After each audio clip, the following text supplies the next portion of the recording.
Inusgahan ko ba kayo? Ang dami kong nalalaman. Kahit ultimo dyan, sa nakapaligid dyan sa'yo, ang dami kong nalalaman. Pero wala akong sinasabi. Nasaktan ng biological father ni Tyronia na si Tatay Elon sa mga pahayag na binitawan ng kanyang anak sa reality vlog ng Toro family. Sa naturang vlog, nagpakatotoo si Tyronia at inilabas ang ilang masamang gawain raw ng kanyang tatay na nais nitong ayusin. Idinaan raw niya sa reality vlog ang kanyang mensahe para sa kanyang ama dahil sa wala naman itong oras para siya ay kausapin at ayaw na niyang masaktan ulit sa paghahabol sa oras ng ama. Revelasyon ni Tyronia na binubugbog raw ni Tatay Elon ang kanya ngayong partner na si Venus, at kapag nalalasing ito ay nagmamaoy na dati na niyang natunghayan at ayaw niyang maranasan pa ng kanyang mga kapatid na mamuhay sa takot. Maging ang editor raw nito ay sinakal rin ni Elon. Okay na rin daw sa kanya kung walang sustentong nabibigay ang kanyang tatay, ngunit sana raw ay ang pera nito ay huwag ibigay sa mga babae, gaya na lang ng ginawa nitong twerk battle kung saan namigay raw ito ng pera. Sana raw ay sa pagkain na lamang napupunta ang pera o di kaya naman ay sa gatas na lamang ng bunso nilang kapatid na si RG. Lubos na nasaktan si Tatay Elon sa mga nabitawang pahayag na ito ni Tyronia. Sa kauna-unahang pagkakataon ay inilabas niya ang kanyang saloobin at napaluha ito sa kanyang mga narinig. Aniya ay bakit ang kanyang anak pa na si Tyronia ang kailangan pagsalitain ng mga ganoong salita sa kanilang reality vlog. Lagi na lang raw nadadamay at isinasama ang kanilang pamilya sa ginagawang content ng Toro family, ngunit minsan ay hindi siya nagsalita kahit na marami siyang nalalaman patungkol sa kanila.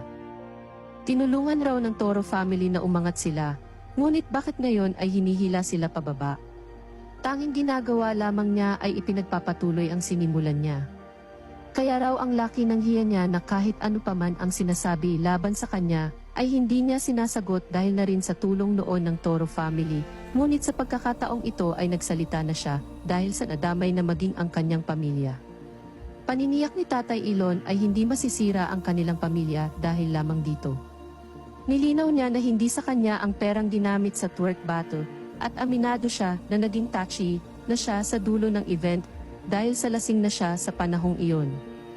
Ngunit kaagad niyang ipinakita kay Venus ang video na sinasabi ni Tyronia dahil ayaw niyang itago sa asawa ang ginawa niya noong lasing na siya.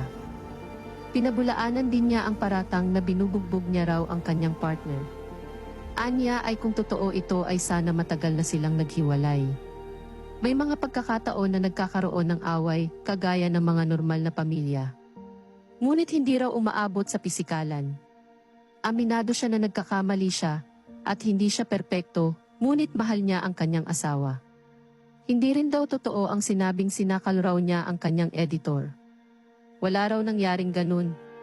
Bakit raw pati editor ay nadamay? Masaya raw ang kanilang pamilya, at nagtatrabaho sila upang matupad ang kanilang pangarap.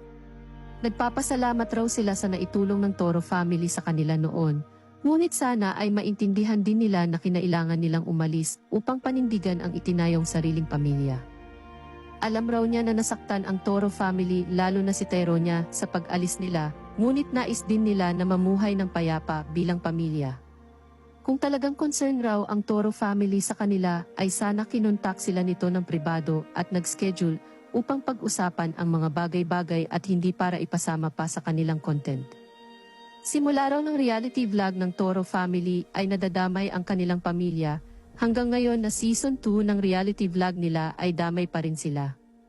Napatanong na lamang si Tatay Elon kung ano ba ang nagawa nila at nadadamay ang kanilang pamilya sa content ng Toro family.